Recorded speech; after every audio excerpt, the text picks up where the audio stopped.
कि किसी तरह ये खबर धरती तक पहुंचा सके। काफी खोजबीन के बाद उसे एक पुराना रोवर मिला, पाथफाइंडर, जो सालों पहले लॉन्च हुआ था। सालों बीत चुके थे, उसे नहीं पता था कि वो अब भी काम करेगा या नहीं। फिर भी उसने उम्मीद नहीं छोड़ी कि एक दिन वो वापस धरती जा सकेगा। उसने पाथफाइंडर को चालू किया और धूल में दबा वो पुराना डिवाइस धीरे धीरे जाग उठा। उसका सिग्नल रिसीवर पास के स्पेस स्टेशन की तरफ मोड़ा गया। थोड़ी देर बाद धरती पर मौजूद स्पेस सेंटर के स्टाफ को पता चला कि पाथफाइंडर अब भी काम कर रहा है। अब वे मंगल की इस मशीन से संपर्क कर सकते थे। मार्क ने देखा कि पाथफाइंडर अपने आप मूव करने लगा है, लेकिन ये बहुत पुराना सिस्टम था। धरती और मंगल के बीच इतना लंबा फासला था कि एक मैसेज भेजने आने में 30 मिनट लगते थे। तब मार्क को समझ आया कि अब उसका कनेक्शन धरती के स्पेस सेंटर से जुड़ गया है। वो बेस पर वापस गया, कुछ व्हाइट बोर्ड्स ली और उन पर सिंपल शब्द लिखे, फिर बोर्ड कैमरा के सामने रख दिया। आधे घंटे बाद धरती पर बैठे लोगों ने तस्वीर देखी और वे खुशी से झूम उठे। हालांकि बात करने का तरीका सिर्फ कैमरा घुमाने तक सीमित था, पर अब संपर्क बन चुका था। मार्क ने सोचा, कम्युनिकेशन को थोड़ा तेज कैसे किया जाए। उसने पाथफाइंडर के चारों तरफ एक सर्कल बनाया और दूरी पर अक्षरों वाले बोर्ड रखे। धरती पर स्पेस सेंटर ने भी यही तरीका अपनाया। वो कैमरा घुमाकर कोई अक्षर चुनते, मार्क उसे नोट करता और धीरे धीरे पूरा संदेश समझ लेता। लेकिन ये तरीका बहुत धीमा था। एक वाक्य को समझने में घंटों लग जाते थे। फिर वैज्ञानिकों ने नया हल निकाला। उन्होंने मार्क को सिखाया कि कैसे पाथफाइंडर के कोड में बदलाव किया जाए। कुछ दिनों में वो सीधा उसके कम्युनिकेशन रोवर से जुड़ गए। अब बातचीत बिना रुकावट हो सकती थी। धरती पर बैठे सारे वैज्ञानिक मार्क की हिम्मत देखकर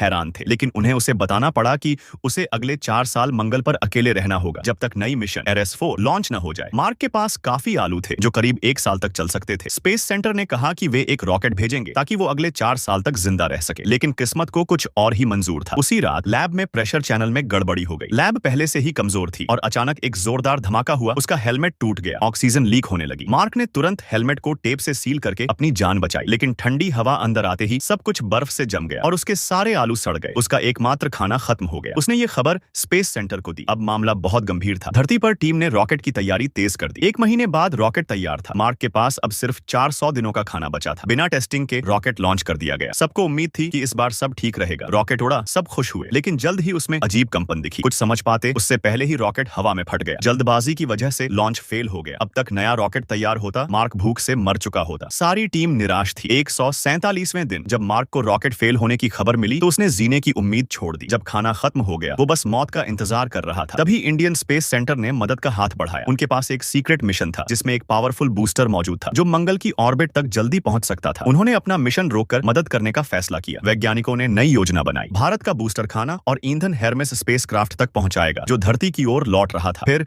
हेरमेस दिशा बदलकर वापस मंगल की ओर जाएगा। जब वो मंगल की कक्षा में पहुंचेगा, मार्क अपने शटल से बाहर निकलेगा और उनसे जुड़